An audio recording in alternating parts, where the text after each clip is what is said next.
I want to take a deeper look at the realities of the Senior Reggae Boys program heading into another World Cup qualifying cycle. This is going to be campaign number 6 over a period of 22 years since Jamaica's historic qualification in 1998. And we not see another Senior Men's World Cup since.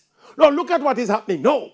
2 decades and 6 cycles on, we are still scouring the leagues of England, looking for players to get us back to the promised land. A practice that was started back then as a complement to our structure has apparently now become our structure based on the numbers who reach already and the others who are on their way.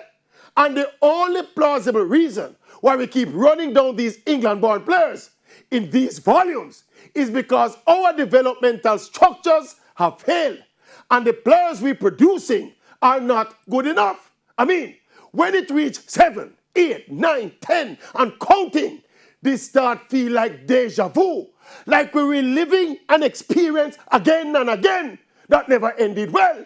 And this is scary because Jamaica has such a potentially good and diverse pool of players. But again, if we don't strike that balance in our team selection, that 20-odd years wait might be extended for another 20-odd years and another 20-odd years and another 20-odd years. And to my eyes, that is bringing tears.